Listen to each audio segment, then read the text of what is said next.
Okay.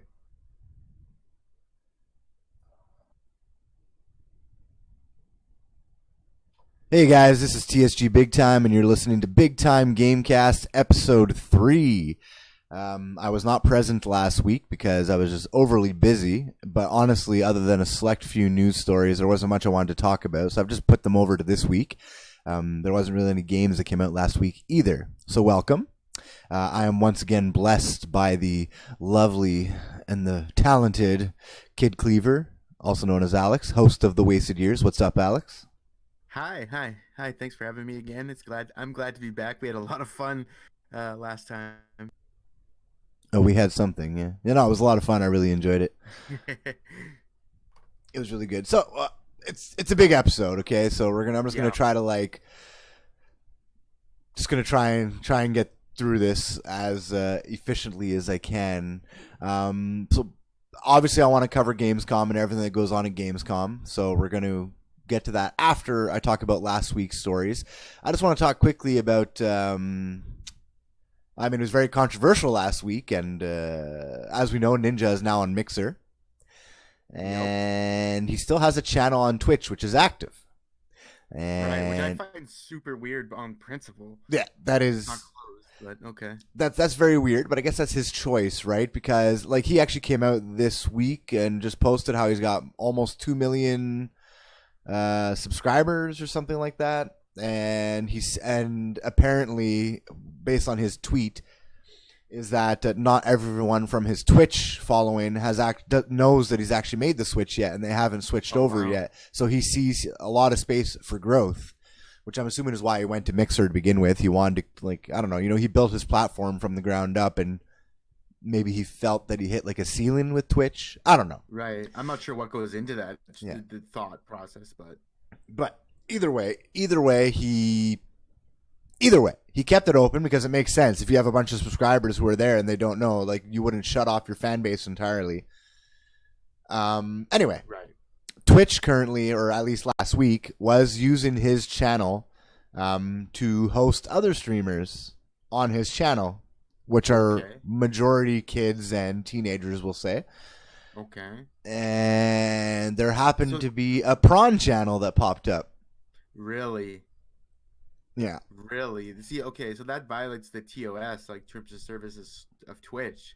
As far as I understand it, you definitely can't have porn on there. As far as I understand, it definitely does. But as I've discussed before on the podcast, does Twitch really follow the rules?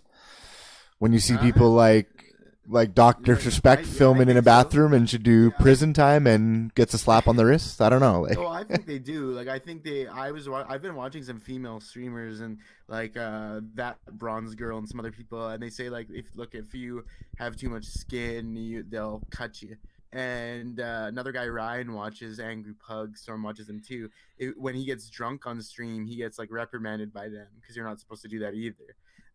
So he's been in like conversations about being in trouble. Whether or not they enforce that shit is like another matter, but um, yeah, I do think they do enforce in some degree. So I wonder how that slipped by the net. I guess.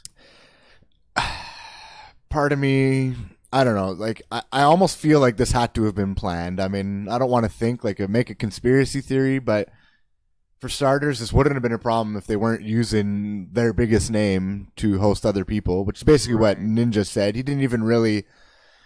He basically said that he was disgusted by it because it's true. Most of his following is kids and teenagers, Right. and they shouldn't. I'm not against prawn, and I'm not against girls showing. Like we talked about it on 2 weeks Yeah. ago. We Yeah. talked Like about it I'm on all episode for two. like We're not yeah. against some skin on stream. You know what I mean? Like I'm not Right. against that, but Do what you got to do. Work what you got to work. this I don't give a fuck. is But exceptionally strange. it is. And the Yeah. fact that it was dropped in there, I don't know. Like for starters, it had to get by their security team, which says that maybe they're not staffed enough, or they're not their software or whatever system they have in place to filter this stuff is currently not very well. And let's just say that that's if it wasn't their problem. I still Right. believe that this might have been like a malicious attempt from Twitch to Mm, yeah. sully his name a bit. Wouldn't that be something though, man? Like, wouldn't that just be if this theory was actual fact, that would be just absolutely nuts. Like if they broke their own TOS just to besmirch his channel, that'd be crazy. I'm of the opinion that it's probably just some ne'er do well team being like, "Oh my god, I'm gonna get myself on Twitch through Ninja, and I'm going to just blow up the terms of service by putting Prawn on there." That's my thought. But like, imagine if your But conspiracy theory was but correct. even then, like, how do you get there though? Like, it's not like Ninja selected these people and said, "I'm going to host these guys." Like, Twitch somehow had an algorithm or choose some streamers that they Right. wanted to represent. So what Right. algorithm or who were they choosing? How were they vetting these people, so to speak? Or was it just entirely Yeah. random? You know what I mean? So at some Yeah. point, Maybe. even if it wasn't a malicious attempt, they got to fix that. Well, definitely, yeah. Because you think about maybe it was something like the hype zone stuff where it's algorithmically to the next, to the next, to the next. I don't know. I guess only they will know that until we look into it further. But yeah, something messed up. Either somebody did it maliciously or somebody messed up. Simple as that. Because if they're gonna promote through Ninja, you'd think they'd be guarding that. Like they'd have like the equivalent of like a mall full of internet guards for this endeavor. Do you know what I mean? Like, how Hmm. does somebody slip by with Prawn? Basically, is what I'm asking for this. Unless it was an inside job, which is what you're suggesting. Yeah, I don't know. I'm baffled. I really liked, like, honestly, Ninja. This was 2 weeks ago now, or I think it was 2 weeks. No, it was last week. I mean, I don't think Ninja had to apologize, but I think it was very good on him and for his brand to go on Twitter, and he did a video. I think Yeah. he was driving or something like that. And he just did kind of like a Yep. quick video saying how he's really, really sorry. And I mean, to me, it's not on him to have to apologize for that, but I think it's very big of him as a streamer and as a internet personality to do that. Right. It's good for PR for sure, and he gets another opportunity to say, "And hey, by the way, that's not my channel. If you want to watch me, you can come to Mixer." So it works in a few In a ways for positive him. way, yeah. Yeah. Okay. Well, I don't have much more to add to that story. Right. It's just it's Right. unfortunate. It's disgusting. I agree with It Ninja on is that, rough. It's and super. I wonder I if was it blown away. was I wonder if it's like malicious or not. But we can speculate all day, but I don't think we'll get the answer anyway. So we'll move Right. We on may to never. Yeah. we might never will. So we'll move on to story number 2, which is hashtag boycott Borderlands 3. I don't know what's wrong with me today. I'm having issues. Well, boycott Borderlands 3 is kind of a rough one, I think. It's To say. And by the way, it's a rough idea. What's wrong with people? it's Okay. it's I don't know if you've heard about it or if you've seen the No. boycott going on, but No. No. this is a very interesting ordeal. Okay. Very interesting, but it's trending on Twitter as hashtag boycott Borderlands 3. There's a famous streamer, I forget, well, famous. He's a famous Borderlands streamer. I forget what his name is. It's Okay. hey, it's Mateo or some nonsense. But anyway, he's always Okay. streamed Borderlands information. Okay, Sure. he decided to. He broke down like a trailer or something like that, or data mined something, and he was basically given insider knowledge of behind the scenes stuff that you probably had to send an NDA for. Right. So usually when you sign an NDA and this stuff, they kind of tell you like you can't have more than like a minute of footage.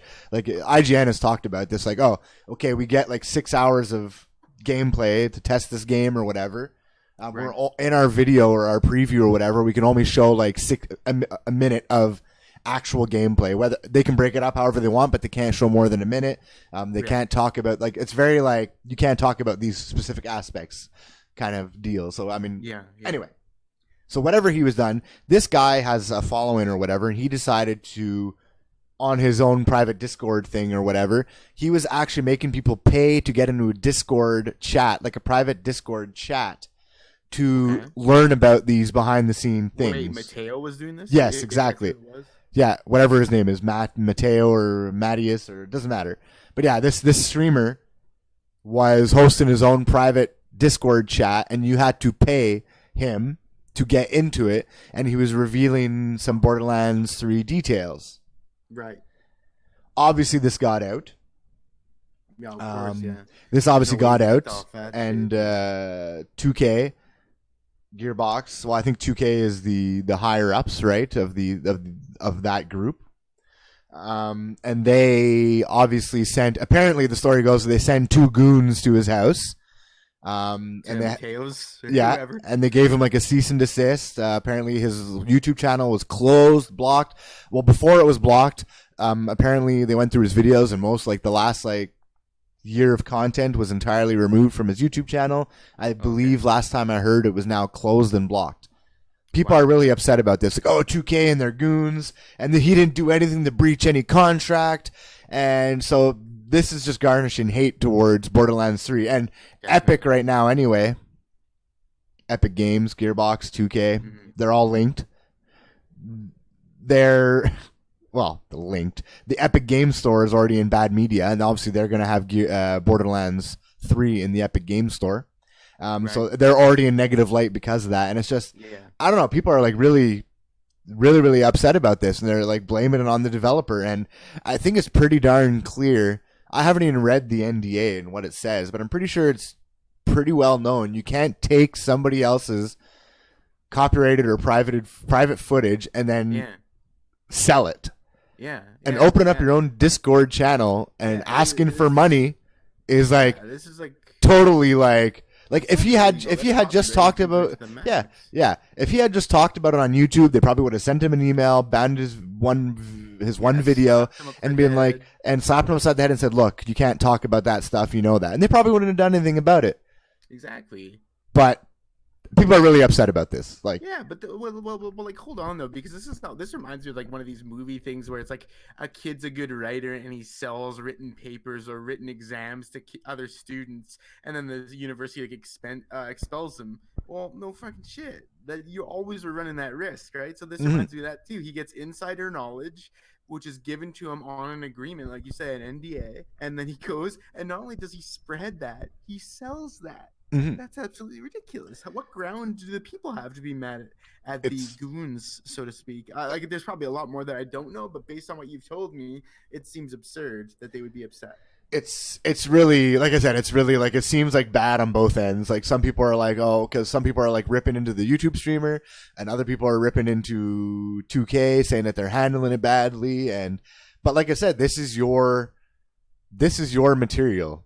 Right, You created this. It is not released yet, even, and right, people are selling insider knowledge yeah, publicly to get into a private kind of showing of it. So he's monetizing something that does not belong to him. right. And that's a copyright infringement, like to a T, basically. Yeah, like Yeah. it's not So like I don't see a gray zone in there, but no, neither apparently do I. people are like boycott Borderlands 3, don't buy it. These guys are goons. I'm like, Right. and 2K is serious. Like 2K is also the above of Rockstar, right? Like Rockstar is owned by 2K if I'm not mistaken, right? Two. Yeah, yeah, yeah. Yeah, Well, do they? I don't know. But or they're the anyways, same company, but they're there together. I'm pretty sure. Like, yeah. and like, could you imagine this happening with like a GTA or like a Red Dead Redemption? Like, these are games that are very well kept under the radar. Like of this day and age of leaks and spoilers and stuff, Yeah, where it happens all the time. Rockstar is probably number one for not having that shit happen, that's true. and it's That's probably true. because they have a cutthroat freaking anti Application of application law, involved. basically. And Yeah. yeah, and this guy I think way overstepped. And Oh honestly, man. I'm if I was 2K and it was me, I would have gone to his door, knocked his door down, and broken his kneecaps. Having your YouTube channel closed, I think that's like the best case in this scenario. Like, how about you? Yeah, yeah. No, Like, yeah, I know. either get like a millions of dollar lawsuit, broken kneecaps, or your YouTube channel closed. Like, I would take the YouTube channel. I would like be like, okay, I just won the lottery by only having my channel closed and Yeah, get the fuck out of exactly. Dodge, you know? Considering this, yeah, exactly. And you know what though? I think maybe you hit the nail on the head earlier when you were talking about the bad blood that Borderlands and 2K and all those guys are Gearbox, I should say. Sorry, they already have by being exclusive to Epic, and now Epic Store, I should say. And now I just want to throw this out here.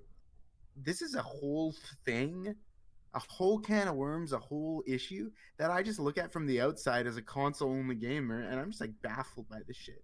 Like, I'm just baffled by this shit because like when we buy an Xbox game, we buy it on the Xbox. We know it's like partisan to that thing, but with PCs now having to deal with this weird thing where, hey, look, some things are going to be on Steam, some things are going to be on Epic Store, some things are going to be on GOG Store, and so on, right?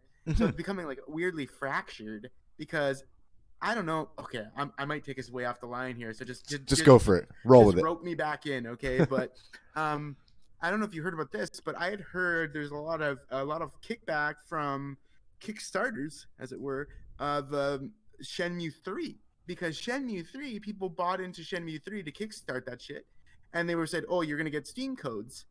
Now they were gonna get Steam codes until the Shenmue 3 devs struck a deal with Epic Store, and they now said, no, we're no longer giving Steam codes, even though that's what you bought with your Kickstart money.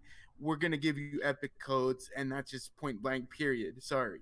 And this is a whole other issue, mind you, but I don't want to focus on that issue because that probably has a ton of little things attached to it. But what it does remind me of is how freaking weird this stuff is.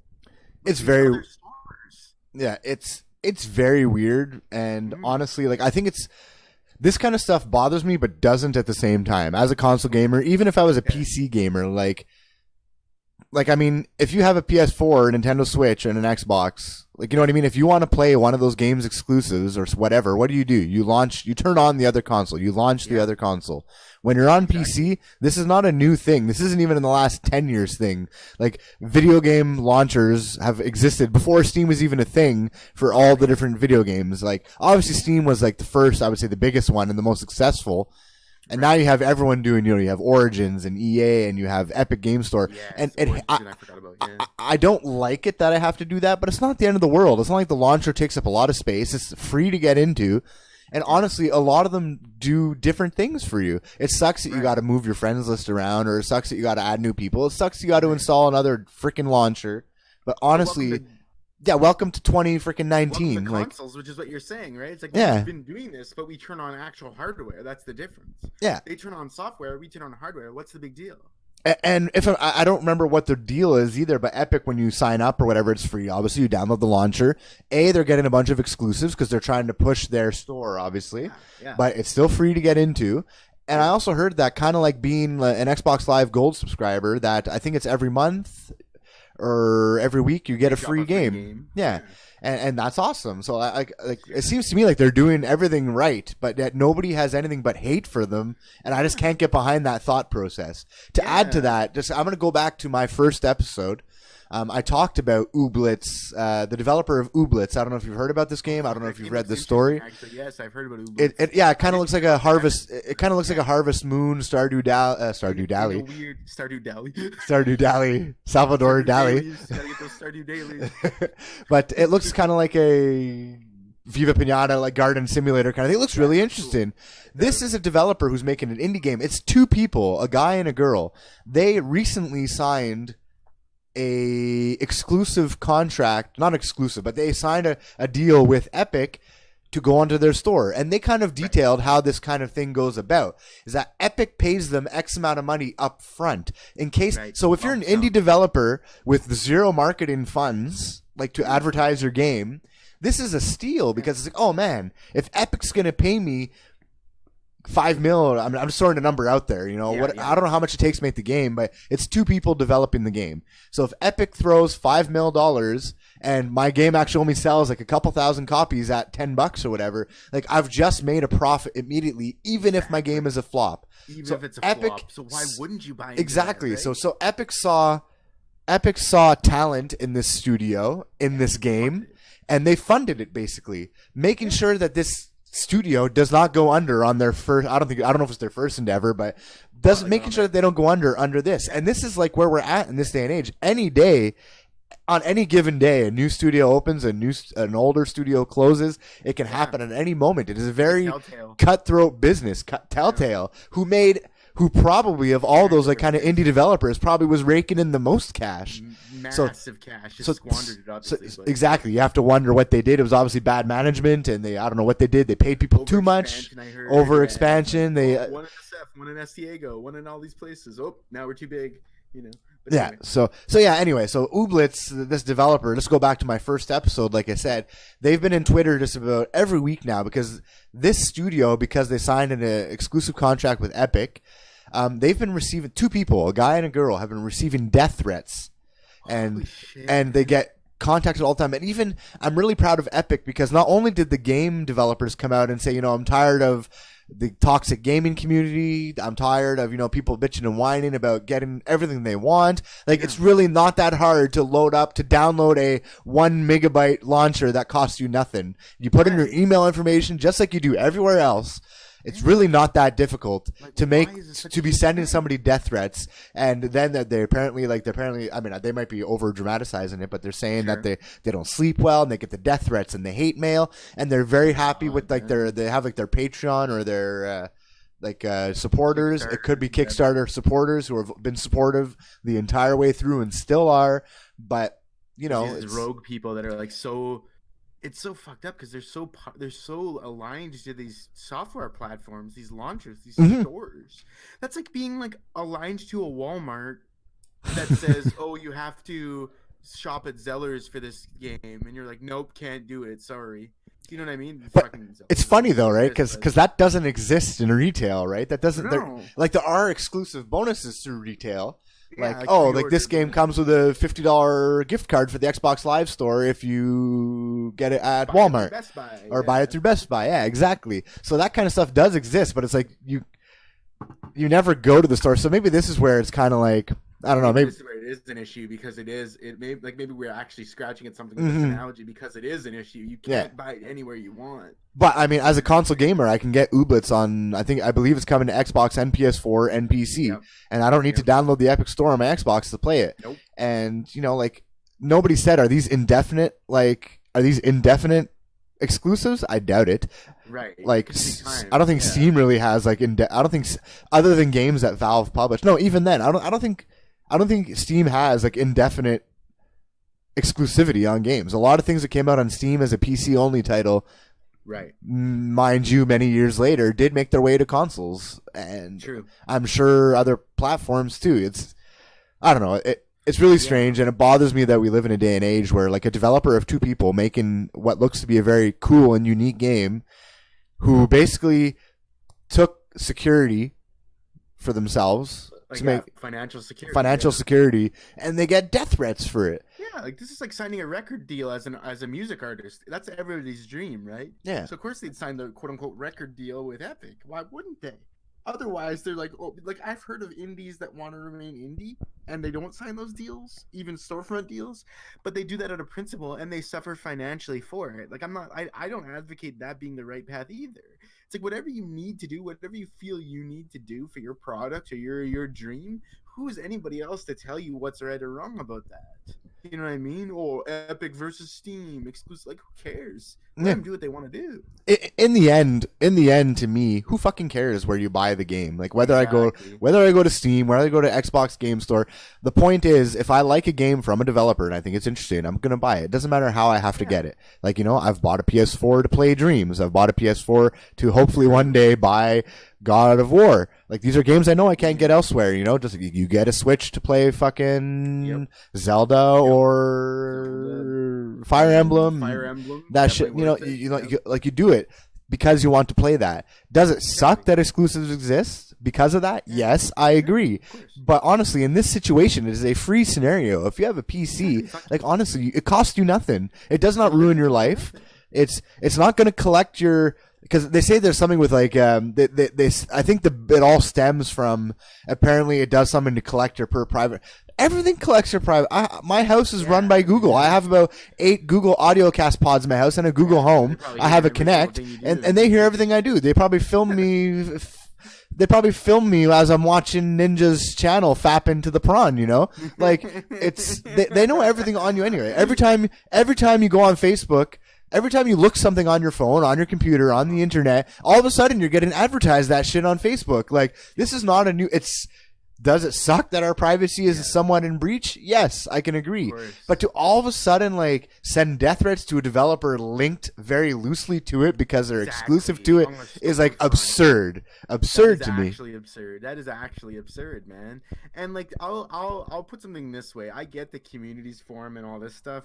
And I would start getting pissed off if, for example, when we launch our Xbox in the future, we go to launch a game, but the game doesn't launch because then you have to log into an Epic store on the Xbox. So there's another layer of logins and all that. Which for many games now, though, is a thing though. Like most of the sorry to interrupt, but most of like the Ubisoft games and Rockstar games now, and even Warner Brothers too, like. Some of them give you a chance. Some of them give you the opportunity to link it. Other ones like kind of force you into it. Like most EA games, you load it up. It's like read our user end agreement and give me your email. And so you can like and like it's hard to get past that and actually be online with most of those games. So at this point in age, like I found it really intrusive and upsetting at the start. But once you've made your account, it kind of just auto logs you in because it's linked to your gamer tag, and it doesn't even bother me. So I don't see it. But in a way, it's already there, right? Like, because Rockstar has its own, Ubisoft has its own, Warner Brothers has its own. Play stuff, right? Yeah, exactly. That's exactly the equivalent of this, right? But, like, again, this is so, as you've said, it's a free move that you have to make to have, like, 3 different stores up front. I get that that's, like, dispersed and like, annoying. But, hey, at least you don't got to buy a $300 Switch to go play Fire Emblem. Like, comparatively, like you said, it's a free move to download the Epic Store. It ain't a free move to go play a Nintendo game that you don't almost own yet. Exactly. Like a Switch you don't own yet. So it's like, if you look at it that way, you get some diffuse, annoying, like, scattered stores in exchange for not having to buy separate consoles. That seems like a pretty decent trade. And yet they're putting death threats out over this shit. I just don't get it. Yeah, it's absurd. I almost want to like try to load up the tweet here to see if I can find it, but it might just be too much work to find it. But yeah, like, let me just say too. Sorry, I just want to quickly say I'm fully understanding that there might just be something about computer community life that I just don't fucking understand at all. I'm just gonna throw that out there. Maybe there's something I don't understand. Maybe a actual PC gamer could come on here and tell us what the hell we're missing about why this is a big deal. I think honestly, we live. It's known that gamers, I should say, or just internet folk are pretty toxic anyway. And I mean, everyone's a keyboard warrior, right? Everyone has to have an opinion. Oh, yeah. Everyone's opinion doesn't stink. And they think it's okay to attack people. and it's a shame that in a world where so many real life problems go on, that you would resort to attacking a 2-person indie developer who accepted financial security. Yeah, because they're exclusive. Exactly. Like what? Like it seems so. It seems so. Hold on. And you're out here crying about Epic Store, not you, but the people in general, right? Yeah, it's really, really. It's disheartening, man. This is what it is to me. I'm like actually mad right now. I was very happy because after, I don't know if it's still going on. I haven't looked at it recently, and I can't actually. It doesn't seem to be working right now, but. Epic actually, like, kind of after some of the altercations and exchanges, Epic made a really professional but supportive post on Twitter about this, referring to the Ooblets dev. And it was nice to hear, but I mean, obviously that just, everyone with their pitchforks just keeps their pitchfork aimed, right? Like, oh, we don't care what you have to say, Epic. Great. Like, yeah, exactly. So, I mean, it's a shame. But we'll move on because we can talk about it for ages. I think we covered it pretty well. Like, so hashtag boycott Borderlands 3. It's funny how we went from boycotting Borderlands 3 to like all that. All of our Epic stuff. Like, I think we fundamentally are like kind of baffled by it as console gamers, console first gamers. I honestly think even if I had 0 consoles and played on PC, I would still find this absurd. There's no world, and I'm big time here. I'm the guy who can be extremely savage when I'm streaming. Right. And I recently changed my stream to teen, and I'm trying to improve myself as we've discussed before. Sorry, I've been dropping F-bombs already. It's okay. This is a podcast. This is different. True. Okay. And that's just it though. Like I get savagely flustered and frustrated, and towards my friends, towards Randy's, who are terrible at the fucking game. Like, and so you're one of those guys who can go off. You're saying I can go off on a game, but like I would never go onto the forums or to a developer's Twitter account and be. Could be a AAA game with 3,000 employees. It could be an indie studio of 1 employee. And because they signed to be exclusive on the Epic Game Store, send them death threats and attack them for it. It's just never be something I would do. And I'm pretty over the top and can be aggressive and can be, I can I can be especially special, but I would never get behind the computer and do that. Yeah, I wouldn't it's in not even person on my either radar. because it's not even on my radar because this doesn't phase me as a problem. Like it doesn't Mhm. really phase me as a true problem in the world or in Right. the video game industry. Yeah, If we're going to get behind something with pitchforks as like an industry, get behind the microtransactions and shit like yeah, that definitely. and people The stealing Star Wars shit. Battlefront stuff And that they Star got Wars behind. Battlefront and recently Apex and Yeah, that kind of garbage, you know? sure. Oh, well, it's not in my notes, but we're going to pass over to Apex really quick, just because we brought up Sure. microtransactions.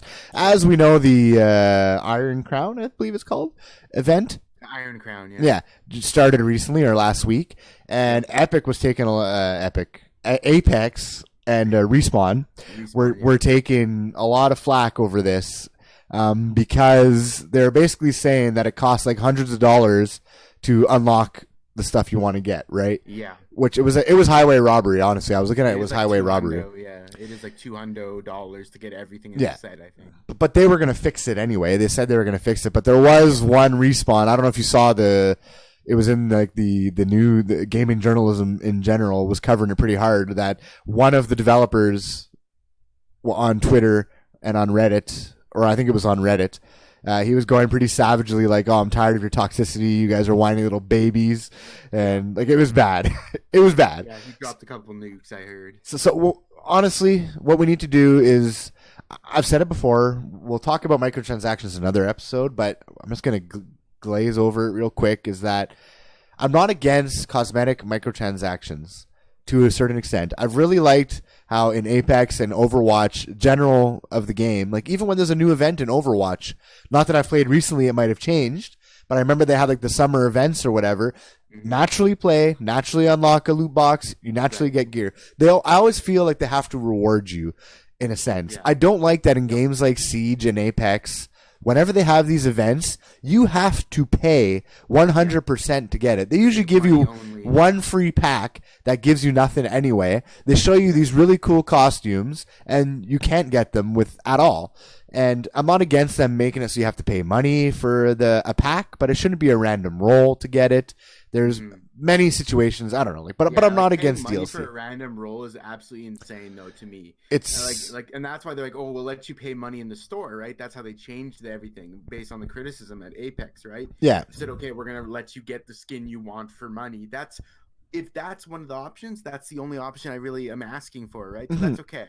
And I don't want to have to like. Because the same thing, you're exactly right. The same thing with the Apex packs. Same thing with the Alpha packs, right? Yeah, you in release Siege. a cool Western thing in Siege, and you want the one skin, you want the one cowboy hat for Rook or whatever, and you can't get it unless you roll 30 random dice for real money. That's wrong, man. That's so wrong. I'm not sure how the gaming industry works in the core of it, but I'm just curious because a game like Apex was a free game, right? It's a free to play. So I understand that they need to make some money. And honestly, there will always be people who will pay for a game pass. You know, there will always be people who pay for a battle pass. There's always going to be people who pay for cosmetics, and that's okay. But why do they need to put the random roll in it? And if they're going to put a random roll on it, why not make it free? Why doesn't it reward gamers for playing their game? Like if I'm going to go and do their dailies and shit, why am I not getting tons of these packs to get random rolls? Exactly. And then at the end of it, if I want something, I can buy it with my money. Right. But to have it random on top of random, and then honestly, it's not even random on top of random because if you don't buy the packs, I don't think you can earn more than like 1 or 3 packs naturally. I think you only earn 2 packs, right? Yeah, so it gives you basically nothing, and then you and I'm couldn't actually- buy the stuff without getting the loot boxes, you know. Yeah. And just sorry, I'm going off track, but that's like I said, I don't know how the game industry works, but the game is free, obviously, so they make their money off the DLC. But then you have games like Siege, which have been out much longer than Apex at this point, going year Wasn't 4. free. It wasn't free. You paid for the game. And now they have the microtransactions, which is like doubling up on it. But again, how are they rewarding your time as a gamer? If there's still like 2 million, 20 million people playing your game, even if they're not buying anything, is that game making money somehow because it's in the public? Like people are streaming it? It's got to be making some kind of fun somehow, right? Like, Right. I don't know what the bottom Royalty line kind of is. funds or something from streaming platforms or something. I don't know. Like if your game appears in the top 5 of Mixer, do you get money from Microsoft or you know what I mean? I don't know. It's interesting. I kind of feel like a must because in a way, like a Mixer or Twitch must be like a Spotify. You are streaming somebody. but it's Right, because exactly. Spotify has the copyrights to stream their music, and people who for every I think it's listen or whatever, there is like a royalty that gets paid out to those artists, Right. right? So I'm just Yeah, curious if definitely. Mixer and Twitch work like that too. That if you're streaming Apex, whether or not it's like a top 5 game, but if you're streaming Apex, you are streaming somebody else's content, and you're allowed to Content, share right. it. Yeah. But do they get some sort of royalty from And this? this was like some of the issue where people would beat single player games on stream, and then the single player game people would say they experienced a big drop in sales because people just watch people beat it instead, right? This is like another side issue, but it goes to the point of, shouldn't they be getting money for every time it's broadcasted somehow, even just like cents on the hour or something? Yeah, You know what they I mean? they probably do, but it might not be as much as losing a million sales. You know what Right. I mean? Like, Right. but Yeah. Definitely. but I don't know. I don't think. I don't.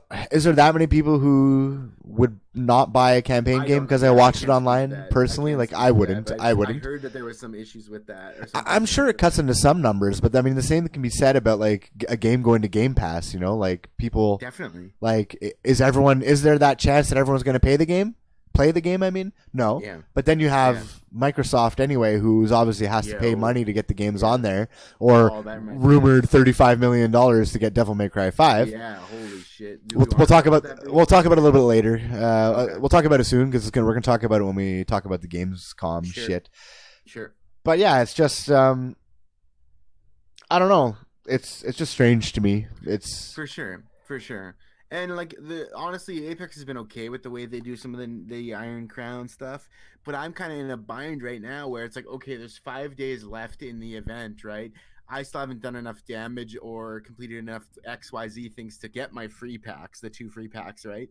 But now the store, for some reason, the skins they put on the store have a timer on them. Like they don't just put the whole set in the store for you to buy whenever you want over the next 5 days. No, the Bloodhound skin I want it had 2 days on it. So Mhm. now I need to either get my packs for free and hopefully I pull the Bloodhound, or I have to buy it prior to getting my packs because I'm probably not gonna line up the time right. You know what I mean? Yeah. So it's like now I'm gonna miss my opportunity. So it's like even putting the timers on it kind of feels strange because it's like these are all kind of like consumer pressures, right? It's like, oh, if we put a timer on this, then a consumer will be like, oh shit, I have to do it now, right? Yeah. So it's like kind of underhanded. And it goes back to my statement of I feel like they don't respect our time, and they're kind of Exactly. pressuring you into putting in that extra time Yeah. to play their game, time that we might not all have. And Yeah. basically, if you don't get shit. And if you do, even if you do, you can't get everything anyway. Like, there's Exactly, no. man. I feel like you'd have to play 24 hours a day to honestly get everything, and probably like be successful in the game, like win a lot, Yeah. Yeah. to be able to get to that point where you might be able to unlock everything free. Right. And I just wonder if they should go about don't this even know if it's differently in the possible for all this, future. or I don't if, think it is. I don't think it is Yeah. either. I But think there is real money that has to go down at Yeah. some point, and that's And- the problem. I just wonder if they should, when you have an event like this, which is a cool event. I like the changes they did. They did a lot of things cool. And I understand that it's a free to play game and they need to make their money somehow. And I do respect that. I think they need to learn to respect the consumer and the time that the consumer puts into their product. Absolutely, Like man. at the start, instead of making it loot boxes, why not give players who are playing, like, here's your, choose any of these skins, one of them of your choice, and you get it for free. And then you're like, sweet, I got it. I can rock this new gear. I partook in this event. Like, this is something that Monster Hunter does really well, because Monster Hunter World has their events, and immediately, even if you're not a hardcore player, putting your time into that game, it gives you the stuff for free. You do have to grind. The reuse Yeah, skin, you're right. exactly. You do have to put in some time to grind to get it all, but nowhere in it is there any money involved at all or random rolls. But just logging in and being part of the event rewards you with the gift for that. And it's like a gift that really says I was part of that event, which none of these things really do, except for that stupid badge that says you landed in the Octane place Right. or whatever. And then Siege does give you the one pack for free. Yes, but then it's random and there's no chance you'll get a skin, right? Exactly. It's not a guaranteed. Exactly. Like, they should give you one free weapon skin, one Of your free choice, yeah. one free body skin of your choice. Because they always make these big stories about like, oh, we have this many players and we just love our players and we love to see them engaging with our events. If that was really true, you would offer them what they want straight up, at least one item of the whole list of like 60 items or whatever. like wild card choice, your choice of one thing.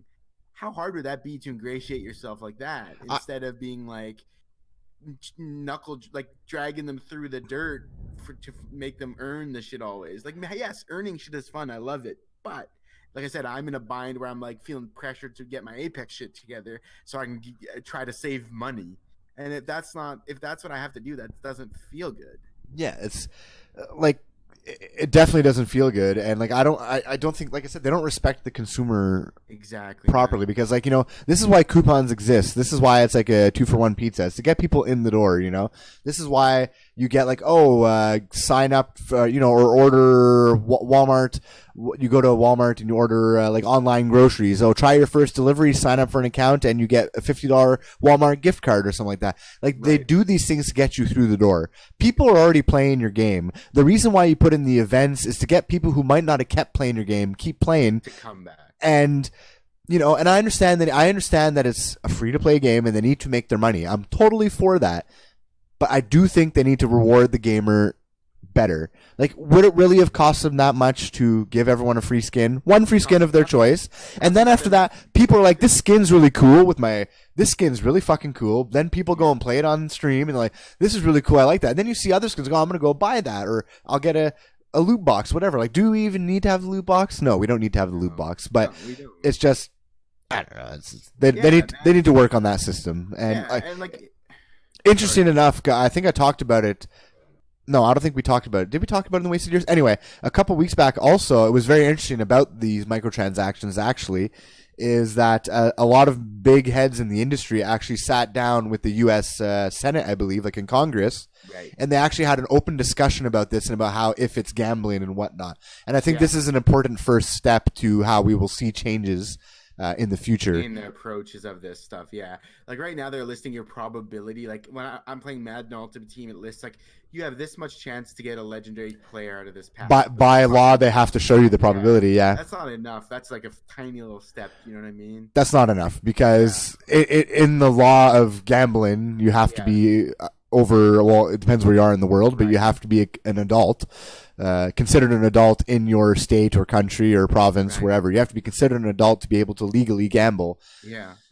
So actually, let me just plug this for 1 second, if you don't mind. So go for it. Episode 2 of the Wasted Years, I was doing it solo then. I didn't have your beautiful voice yet, but actually, the title of the episode is "Time and Time Again" because I was thinking about and talking about this massive issue in the game industry.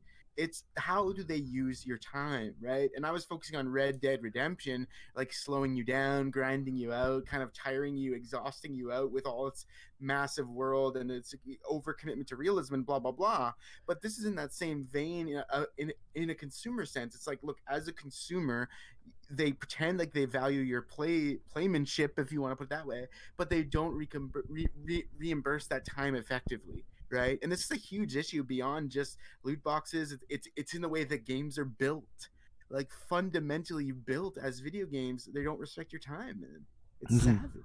They don't. They don't. Phone for sure. games do not either. It's like, oh, come back and you can build your sawmill in 2 hours. You know what I mean? Like all that bullshit, like Clash Clans bullshit. It's just like it's the game industry everywhere I look has been struggling with respecting the time spent inside the industry by its consumers. It's crazy. Yeah, it's crazy. We'll put that in the back pocket for another episode and go into detail about it. But we're gonna move on. I'm gonna skip over the Gamescom for now. We're just gonna go right to the game coming out this week, or did come out this week, which is Remnant from the Ashes, which we'll talk about. Remnant from the Ashes. This kind of came out of nowhere, right? Like, the only reason I knew about this game was because of you. You seem to know about it. Yeah, I was following it for about a month before release, but that's all. Yeah, so this game really dropped out of nowhere, and last I checked was sitting at a 76 on Metacritic. Okay. And I know the IGN gave it an 8. You read Still nothing from GameSpot, but I got a 77 on a PC Gamer, PC Gaming Magazine or whatever, PCGamer.com, 77 out of 100. Yeah, so this game is basically like a Dark Souls, Bloodborne, Monster Hunter infusion, random dungeon kind of thing. Yeah.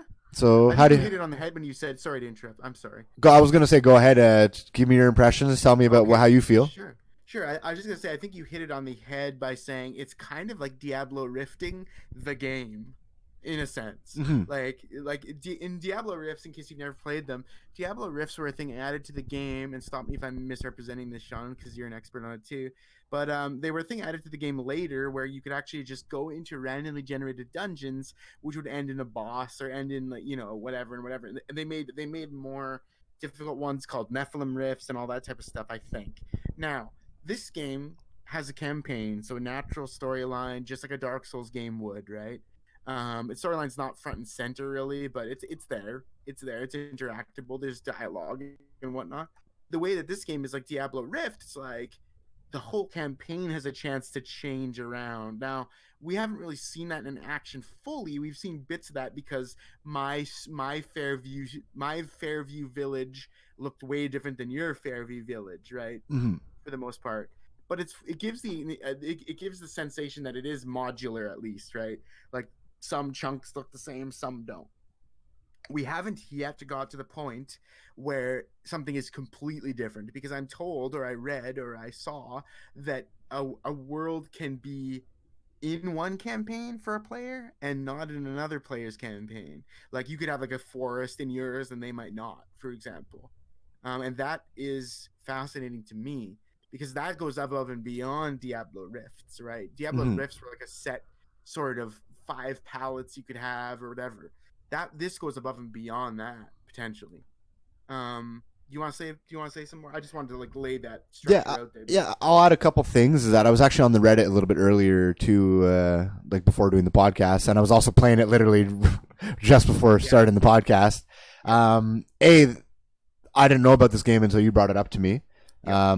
You gifted it to me, and Well, you're gonna get me back, so I'm gonna get you back. But either way, I'm gifted currently. I have That's it, the thing. and I've played it, and I am a From Software, Dark Souls, Sekiro, Bloodborne. I love these games. I'd say you're a snob almost. Like I'm a Dark Souls snob for sure, and I'm really liking this game, and I'm really, really, really liking this game. It's very different, but feels very similar at the same time.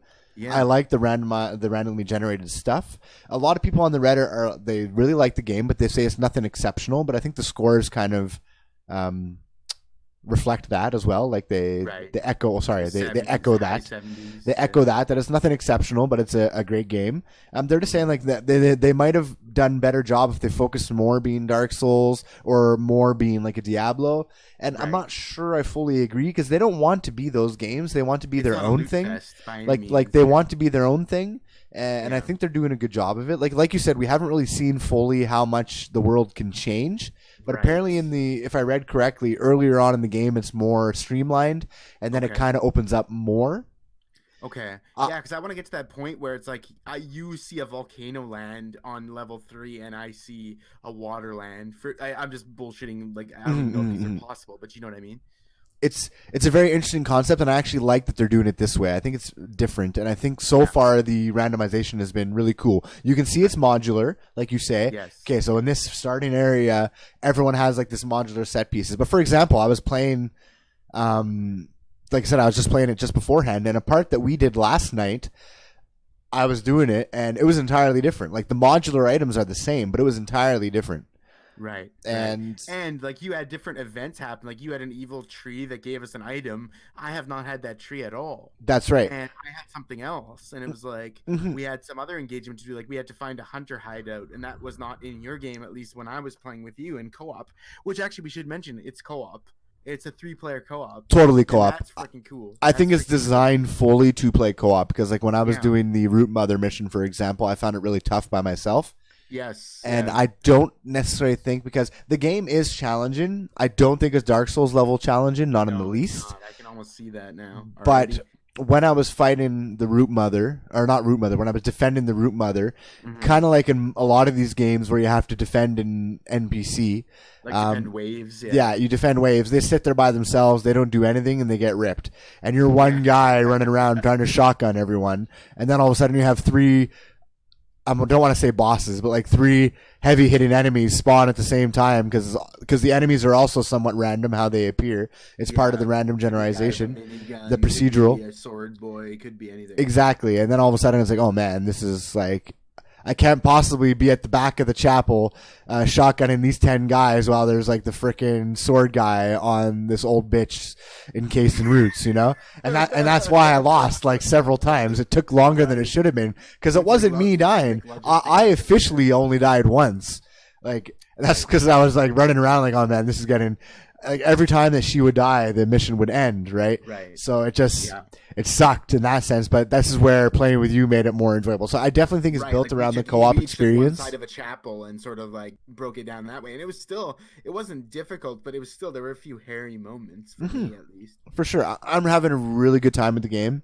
Me too. My only concern is to see where it goes. I think you say like the story's I think the story is actually pretty forefront, and I really like how they're doing. I kind of like how they're doing the procedural generation forced story at the same time, because this isn't like a No Man's Sky where it's procedurally generated and you never know what you're going to get, and you go and it's endless. But there's a linear line but there is like a linear focus to it, yeah. And it's good to mention. I don't remember if you mentioned or not, but you can re-roll your campaign at any point. Oh, I didn't say you could re-roll the campaign. You can re-roll your campaign. So if you get to a point where you're struggling, maybe, you're like, man, this is enough. You re-roll your campaign, and it starts you back from the beginning of the game with all your equipment and gear and your level and the knowledge you gained. And you go through the story again, but it re-rolls everything, so it's now been generated in a different fashion. So you're not playing aesthetically and how you're moving through the world has changed entirely, but the story, the overarching story, still remains the same. So you're still gonna have to defend the root mother, we surmise, right? Yeah, exactly. I think you have no choice but to go about that, unless there's branching paths. But I haven't read anything about that. But when we actually talk about this, it's crazy cool though, right? Like think about that. You can re-roll your freaking game if you find it too annoying. That's pretty cool, man. There's something to be said that not everyone wants to restart from the start of the game again. True. But I mean, it's like doing a new game plus, right? And it's important because excuse me, I need to cough. Excuse me. I need to read up about it some more, but I was reading up about it.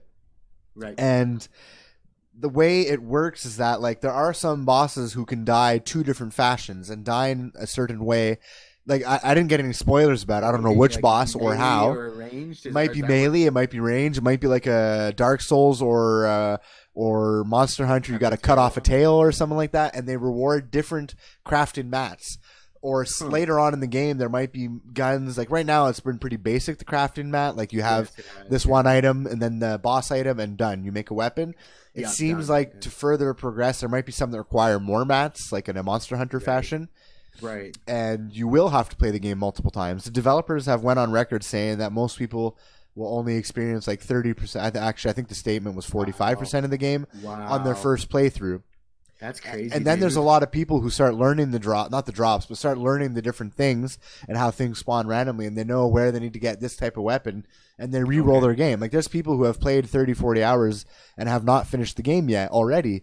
That's just because they know they're not going to get like Bobby Sue's. Yeah, because they're re-rolling because they're not getting necessarily what they want, or they're re-rolling because, or because they're re-rolling. It's like a Storm Henry speedrun tactic. Yeah, in a sense, but I I think the idea of re-rolling anyway, just because it's kind of, I don't think it's endless, but there's enough possibilities that it changes up your game. That's cool to me. I haven't looked difficulties too, right? I think. Yeah. There's other difficulties. I think there's one other difficulty hard. Okay. And I've also heard that they've talked about an adventure mode, the devs. Oh shit! Which I'm assuming will be like true rifting. It'll be true rifting. I think like the idea is you'll get into the world. You don't necessarily have the story. There's no story, I would assume. And you'll go through the modular areas, and you get to the end, and you get to a boss, and then you go through the rift or the door, and it rolls a new area, and it's always new, and it might be endless. I don't know. That'd be so cool. That would be really cool. Lend itself to that. Right? I think it would. I think it's important that they. I don't know. Like I said, like I think the thing that makes this the thing that'll make me play this game 100 hours from now will depend on the loot and where the leveling goes and what kind of traits you can earn, right? Because there's no point on randomly re-rolling for the rest of our lives if you're at max level and you can't get different gear. Exactly. Like this is where the the balance is, right? It's like, oh, if do I Yeah. want to upgrade my guns or whatever? Like this is how these games get you. But a lot of Right. games over time have improved in that kind of stuff. Like Warframe wasn't fantastic at the start and has come a long way since I its still need to try that debut. actually, I man. actually haven't. I think I played it once, like for like 5 minutes with somebody, like when Right. it launched. Yeah. But it wasn't the same game it is now. No, it's That's completely different. And it's I actually own it on Switch and not own it, but it's a free to play. But I it, downloaded it on Switch and on Xbox. mhm. Still haven't fired either up. But yeah, But yeah, so I'm happy to talk about the game some more in the future. I for need to put sure. more For time sure. into Can I it. just say another other thing too about Remnant? Yeah, go for it. So the combat's actually really good. Like it's I agree. simple, but it's fun. Yeah, Like it's simple, but it's a lot of fun. Yeah, yeah, it's like definitely it's a lot not of fun. there's no diverse attack animations right now, really. Like yeah, you have your hammer and I have my saw, and he does like a little bit different of a move for each because one's heavier and one's not. Then there's guns or whatever, but like you're kind of a mix between a melee and a gun. Like you're close range shoddy with a big hammer, right? Hmm. Whereas I'm like far range. I prioritize using my guns first, and I use my like saw blade last. But when we were like going through a dungeon and we were getting like back attacked by a sword pyramid head guy from like friggin' I almost said Skyrim. I meant Silent Hill. That felt really freaking fun. You know what I mean? That was Hmm. like, holy crap, man, this is intense. And it has a level of action to the combat that is buoyed by the fact that you have guns. I think, for me at least, I'm Hmm. like fucking shooting things in the head and getting more damage, and it just feels cool. And then you work together as a team, and it feels cool. I have one big concern though, if I just can throw this out here. My big concern is so far every chest is like a consumable item and a shit ton of scrap Hmm. and like some iron. So But scrap is the basically, currency, right? right, So, scrap is money. Yes, scrap is money, and iron is like crafting mat right now, right? mhm. So you got two mats, crafting and purchasing mats, let's say.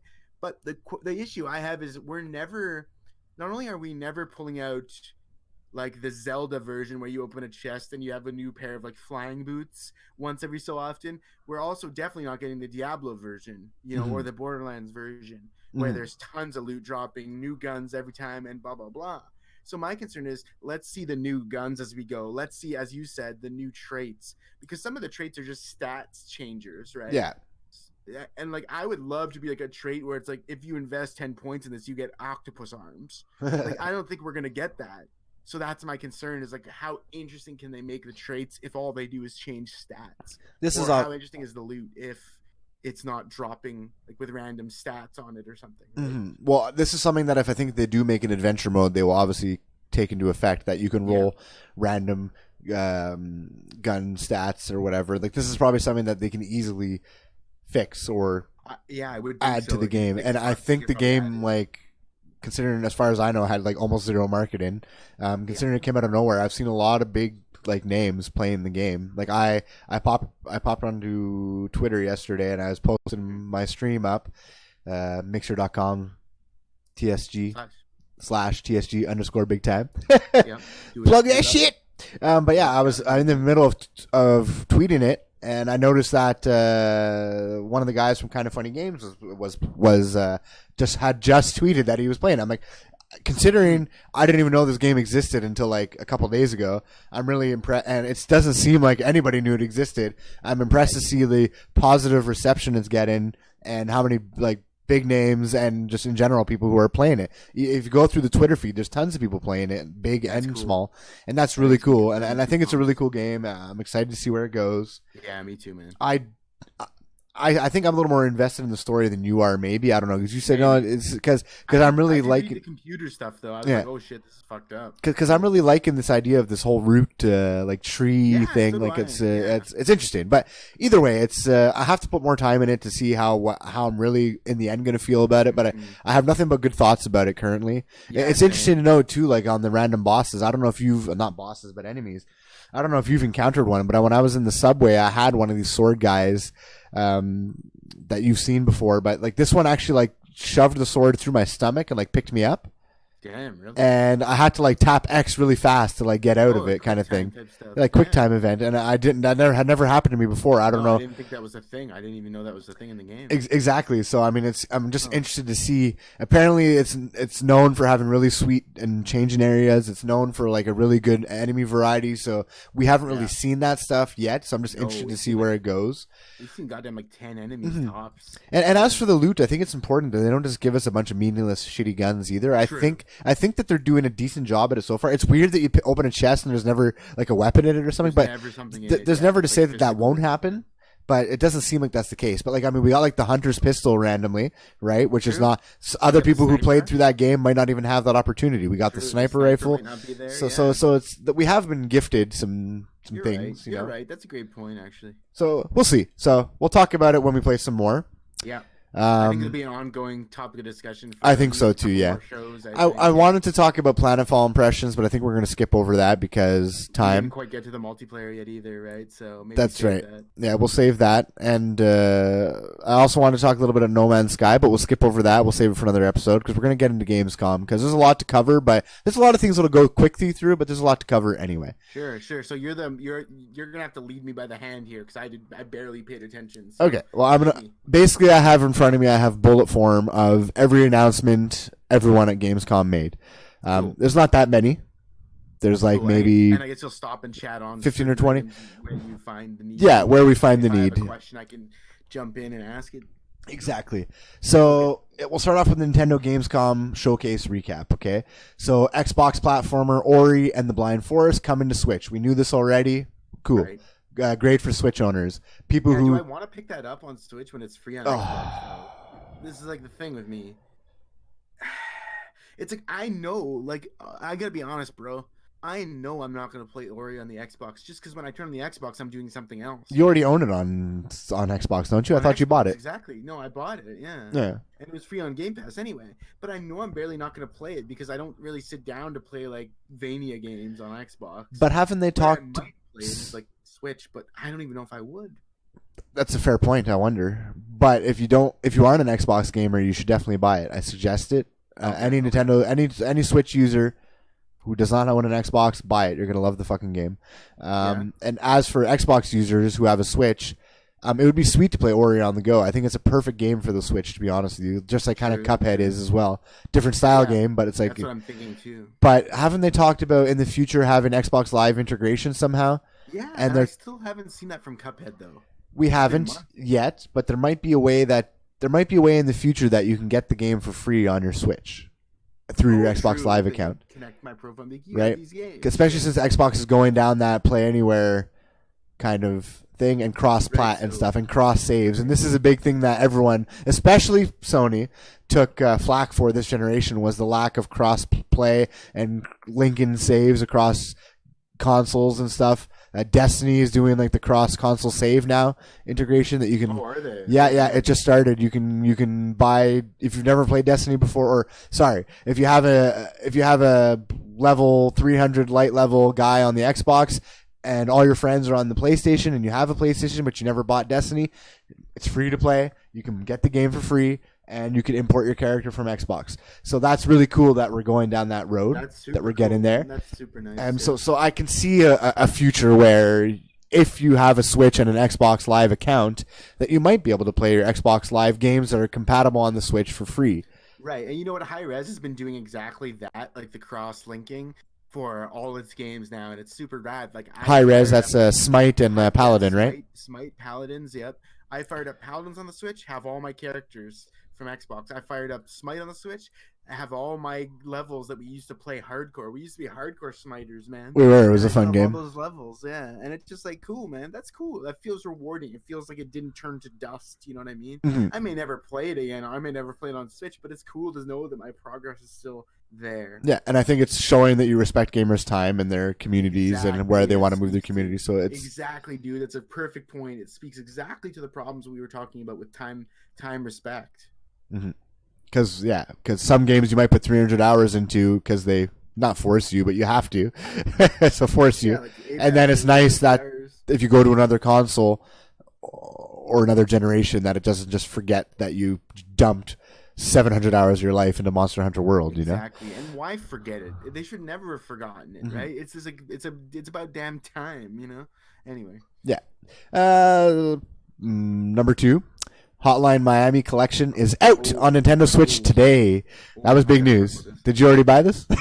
No, fuck. No, here's the thing. I am a massive Hotline Miami fan. I'm sorry I'm rambling a lot today, but I am a massive fan. It was one of the only games I beat last gen on the 360. Actually, I beat it on PC. That's wrong. I used to be a PC gamer, but I wanted to play it on Xbox. Anyway, Hotline Miami has never dropped on Xbox One. Did you know that? I It's did not not out know on that. Xbox One. It's sad. Still Hotline not? Miami's fucking awesome. Yeah, it's an amazing video game. It's one of my favorites of all time. Like top 100 is easily on there. Um, but anyway, go ahead. You maybe had more to say. I'll add on to this. I just wanted to. Not really. I was going to say that I hear that you love the game, and I've heard it's a fantastic game. So if you own a Switch, Yeah, apparently it's go a get go-to. it. Go get it. But here's my deal. I've not played number 2. I have not played number 2 because I got away from PC gaming, and that's all it was on was PC and PS4. So now this is my first shot to really play 2. But for me, the price is prohibitive on the Switch. The price for me, it's like 30 something Canadian plus tax For the 2 collection? games. Yeah, but one game is super old, and I've beaten it. Right, I will definitely play it again because Hotline Miami 1 is fucking. How many amazing. hours can you put into this type of game, though? It's like you can dump probably triple its actual length if you want to, unlocking different masks and beating the levels in different ways. Okay, let's just say playing through your first time, start to finish. First time's like an 8-hour game. Okay, so I mean, Yeah, $30 for. yeah, $30 for 2 games. Maybe it's not too bad actually. Put It's- it that way. If somebody hasn't played them at all, I that's think worth it instantly. definitely worth it. I think because you've beaten the first one and you probably played the shit out of it, that it Yes. kind of seems like you're really only buying it for Hotline Miami 2, Miami 2, and that might be exactly. steep, but Yeah. I will. And this is what I really wanted to say. This is why I got excited. I for the first time ever, I heard that they're releasing a limited from the company limited run.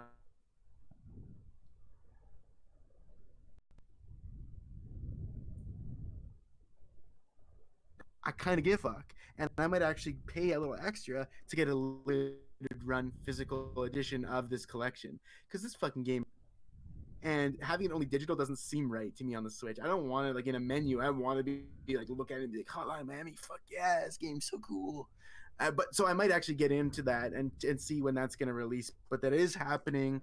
A limited run physical edition of the collection for the Switch. It'll be the first ever time that Hotline Miami was ever. So this is kind of why I'm like, I want it. But I'll get back to you on that. Maybe another episode when I have a release date on that, and maybe the price. I bet you it's at least $20 more, probably, since it's a limited edition thing. I don't know. But again, on the respecting the timeline, I mean, it could be worse, where you pay $60 for like a 6-hour campaign, right? So yeah, that's not advisable for most human beings that have a smart brain in their head. Yeah. So I don't think it's I don't think it's terrible. All right, moving on to the next one. Super Hot, releasing on Nintendo Switch today. So Nintendo did a lot of like play now on your Nintendo. You got Hotline Miami collection. You got Super Hot. Super Hot is I have it on my Xbox. I have actually not played it yet, but I've heard it's a really fun like puzzle shooter game. It's super fun. Yeah, it's super cool. My brother played it in VR actually too, and it looked really interesting.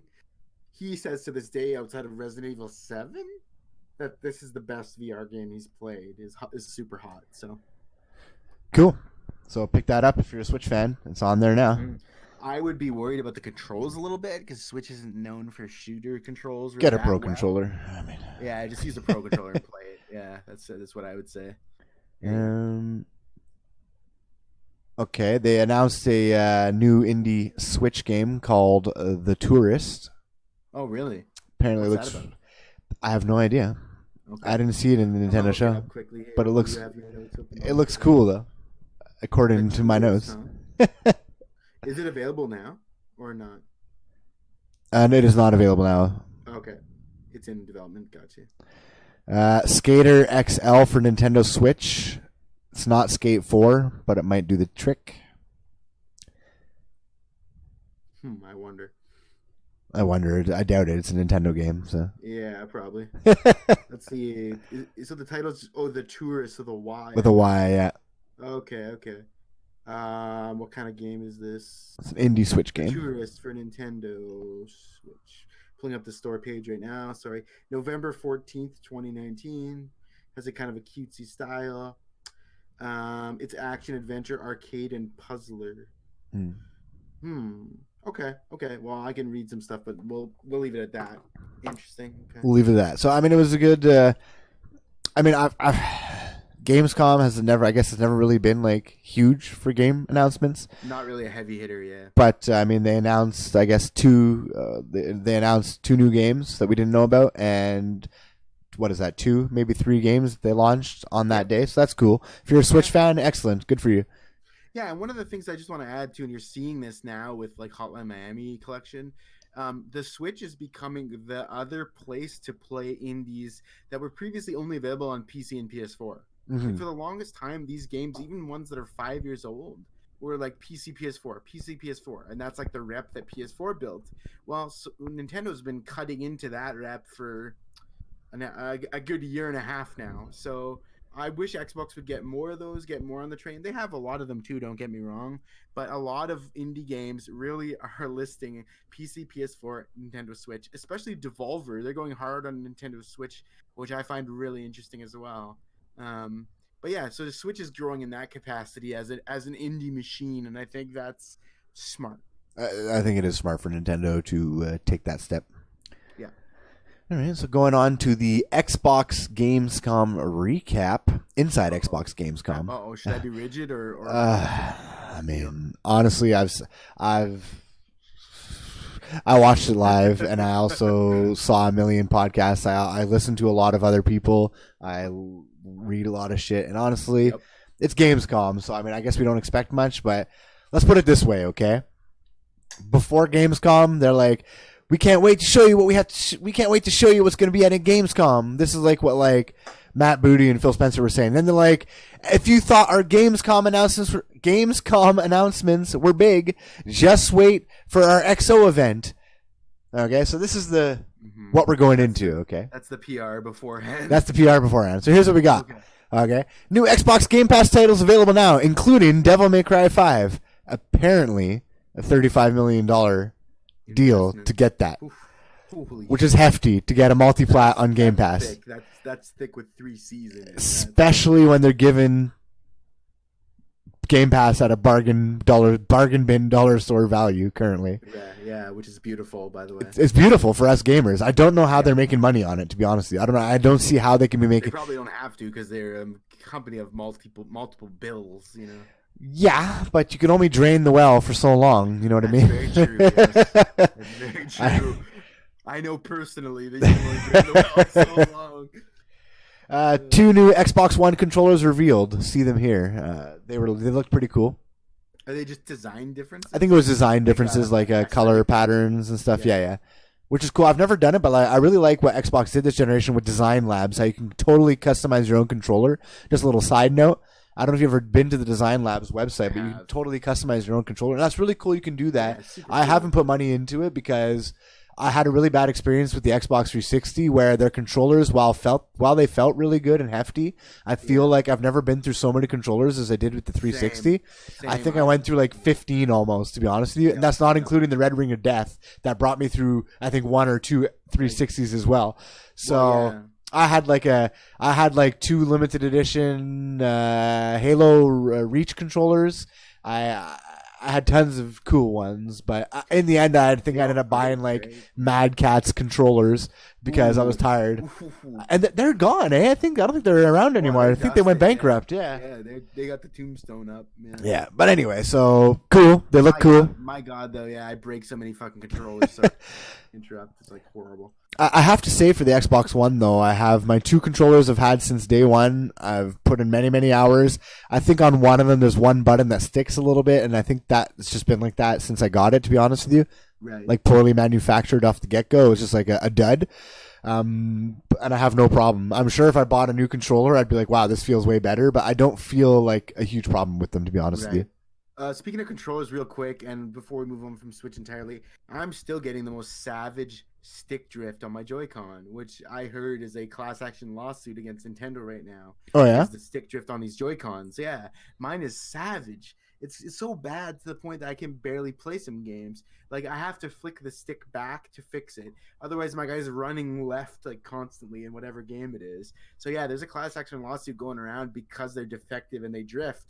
Like they're not they're it's just so strange. Yeah, anyway, I just wanted to plug that out there. I'm still struggling with the drifting on that. Nintendo should fix the problem and then send everyone who has a Joy-Con or who maybe not everyone who has a Joy-Con, but they can put like a website or whatever and you give your information and they send you a new Joy-Con is what they should do to make it right, in my opinion. But I guess we're not there yet. So next for Xbox, PUBG adding crossplay on PS4 and Xbox One. Okay, who cares? People still play PUBG? Yeah, I've played it. I actually like it, but it's so neat. All right, I'm cutting you off here. You're not allowed to talk about this. I'm not allowed to be on the pod. You're not allowed to be on the pod anymore. In fact, I'm just closing this chat down and finishing it on my own. Holy shit, okay, bye. I know. I actually liked PUBG when I first played it, but it was really janky. But like now, since you've had Call of Duty and Apex and all these games that are so extremely better games, like it's impossible to go back. Like, and it's not nostalgic enough for me. It's not like loading up my Super Nintendo and playing Mega Man X for like the 1 millionth time. Like PUBG doesn't have a nostalgia feel to me. So. Yeah.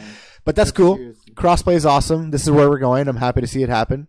I don't know why they're announcing it at Xbox during the Xbox show, because Xbox was always open to crossplay. This is Sony in this entire generation who had problems with this. But so it's just odd that it's at their show. But whatever. That is very strange. Yeah. Gears 5 Horde Mode brings new alt abilities to the series. Yep, you can load up ultimates like an Apex. Looks cool. Huh. What do you want me to say? Horde mode? I would say that of those kind of game modes, Horde mode is probably one of my favorites. Okay. But it's Horde mode. That's cool. Gears 5 comes out in a couple weeks. Is it even a couple weeks? I think it might be like 10 days. What? Really? I thought it was like November. No. It's September 3rd or September 10th. Oh my god, I'm super excited. It's very soon. I had no idea. Free to play on Game Pass. Guess not playing the campaign until I beat 2 other ones. Oh well, multiplayer it is. That's how it always goes for me. Gears 5. Also on the Horde mode, Gears 5 to cameo Halo Reach characters. There's 2 characters from Halo Reach who are available, and I think it's Kate and somebody else. I forget who it was. But it's from the Halo Reach, so it's like that squad from Halo Reach. Right. And not Master Chief, obviously. Wait, they're actual characters, not just armor? I thought they were just armor. No, playable characters voiced by them. I don't know if you can play them in multiplayer, like on Versus. They have nothing to do with the story. It might just be like a Horde mode skin or something. But no, as far as I know, they're voiced and everything. That sounds pretty cool. I'm kind of into that. Mm-hmm. New Wasteland 3 trailers sees the Rangers take on a cult. Wasteland 3. I've never played a Wasteland game. It's made by, is it Obsidian? Yeah, I actually don't know. I actually don't know who it's by. Or is it Piranha Bytes? Not sure. It's one of the... Holy crap. No, it's not Obsidian. Obsidian is doing Outer Worlds. Sorry, no, it's not Obsidian. It's that other dev that Microsoft just acquired. Oh my god, what's their name? I know this. I can't remember right now, but who cares? The game looks cool. I've never played a Wasteland before, but I've always kind of been intrigued by it. So it's super cool game. Think old school Baldur's Gate, but post-apocalyptic. Yeah, it's like old Fallout before Fallout was a first-person game, basically. Yeah. Which is sick. Like you have your own party, you have RPG stats, you have all that good shit. This looks like they're taking a more humorous line than past games, which take or leave as you desire. But I'm excited. Okay. And last but not least, for the Xbox news, Xbox Game Pass Ultimate. Get 2 months for $2. Woohoo! Can we do that even though we're already subbed? Probably not, right? Probably not. Because I always get boned by that, dude. I always get boned by that. I'm like, yeah, I'm loyal. I want it. And it's like, no, you can't have it. I'm like, why can't I extend my membership by 2 months for $2? Yeah. No. So as an Xbox fan, woo, can't wait to the real big news. Nothing new here. They acquired 13 new studios. They showed us nothing new. Oh, Battletoads made an appearance, not during the main conference, but Battletoads made an appearance. It looks absolutely garbage. Does it actually look that bad? It looks real? garbage. It looks so Oh terrible. my god, It dude. looks. You're not joking? I'm It's not. I'm actually not terrible? joking. They took my favorite franchise. Like they could have easily. They could have brought me back the original Battletoads, just remastered, and that's all that I want. This. I don't know. This garbage doesn't look. Why don't they do shit like I don't know. And then they don't even do the online co-op. That was the biggest thing in E3 for me is that I'm like, sweet, Battletoads, I would have given this game a chance. And then they're like, no online co-op. I don't want to play it by myself. I don't want to play with my wife who doesn't play video games. I want to log online and play with my buddies. And this is honestly, this is a topic for another show, maybe on the Wasted Years, I don't know. But this is a problem this generation is that so many games, like, even look at Halo, like, these are games that were built on couch co-op and on then online co-op, and they always had the online they took that stuff out. Yeah. And it bothers me immensely, but another day. So and then with say we got to wait for XO to hear more. So this is kind of really a really underachieving conference from them, I would say. Okay, so you were not pleased overall. I was not pleased overall. I mean, Gears looks cool, but they didn't show us really anything new. Like, oh, Devil May Cry 5? If it is really a $35 million deal, that's like, thanks, insane. Wasting your money to get this game. It's great as an Xbox owner and a Game Pass owner. I have not bought Devil May Cry 5 yet, and I'm totally going to download the shit out of it tonight and play the shit out of it and beat it like I did the other one. But sadly, I already did buy it, but that's okay. and that's okay. The developers need the money too. But yeah, it's I'm happy for everyone who doesn't have to buy it. But to me, that seems like the biggest news in here. By the way, just to go back, Wasteland is developed by In Exile. I knew it was on the tip of my tongue. Yeah. Okay. I didn't know that. I looked it up on my phone here. So. Okay. So moving on, Stadia Connect event. Oh shit. So I'm interested in Stadia. not going there. Not allowed on this podcast ever. I have very strong opinions on the Stadia, anyway, but it's I can okay. blow my money. Just let me know. Cyberpunk 2077 coming to Google Stadia. Cool. It's not an exclusive. Awesome at that max That's cool. graphics if you can run it internet-wise. Right? It would be awesome, but it remains to be seen what this box can do, right? So can pull off on every situation. Yeah. Samurai Showdown announced for Google Stadia. Cool. Ooh, that's a good game. It's a good game. If you're looking to get into Stadia, go for it. Mortal Kombat 11 arrives on Google Stadia this fall. Cool. Mortal Kombat 11 is a fantastic game. I'm sad I haven't played it recently, but Alex is a fucking crippled whose hands hurt, and he doesn't spar with me, and I refuse to play if I don't have a sparring partner.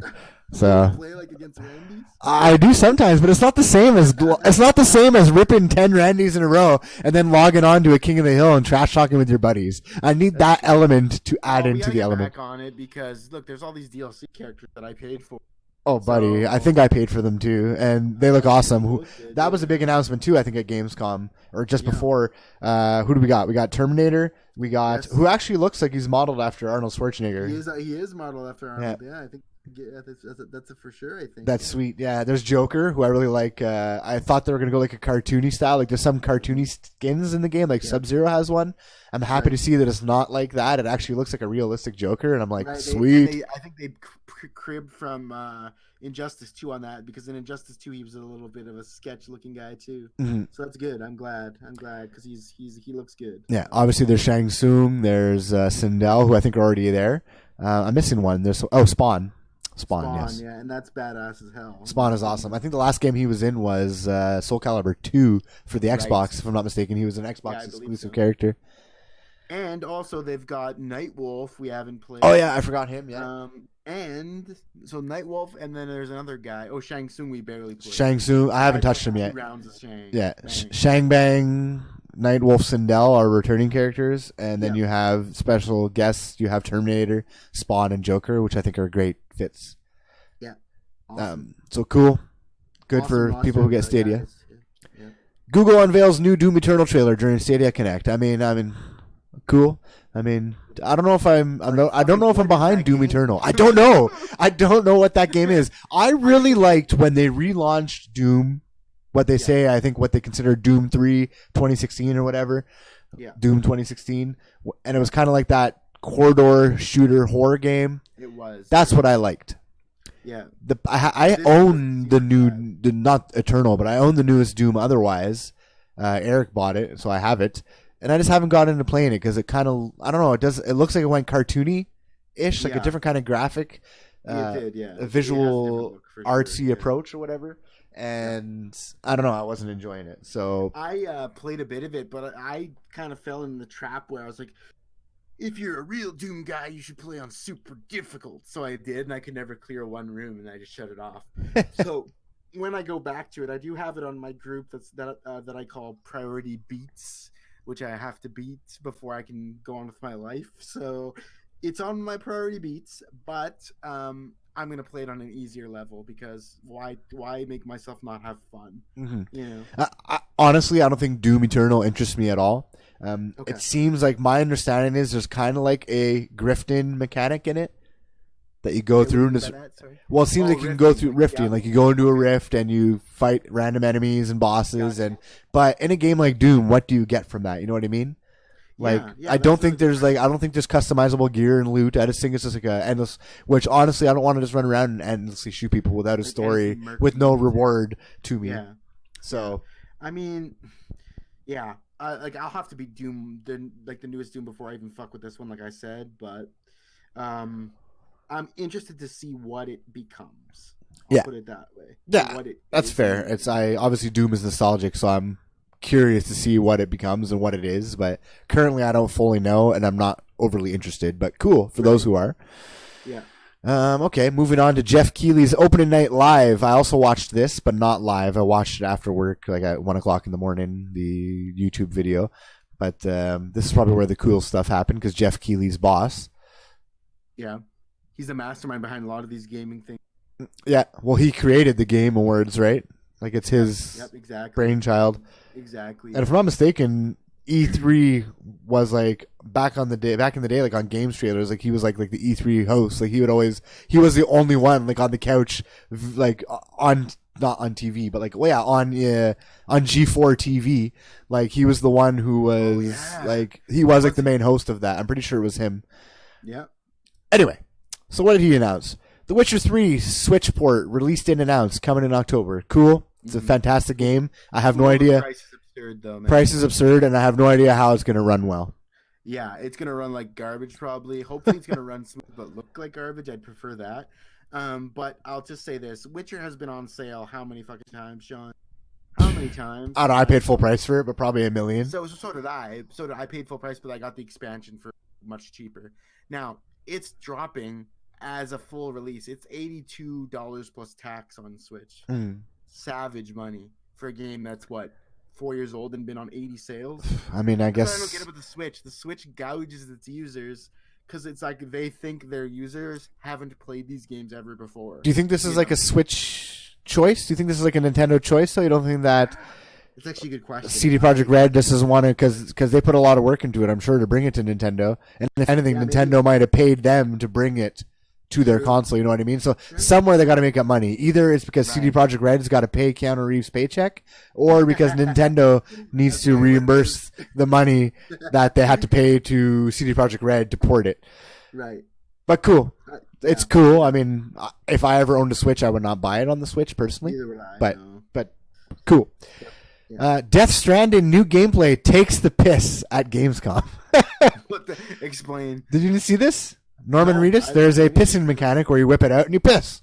Really? And we know nothing else about the game except that you can piss while you're walking around. What a weird video game. I love it. I wonder. I want it.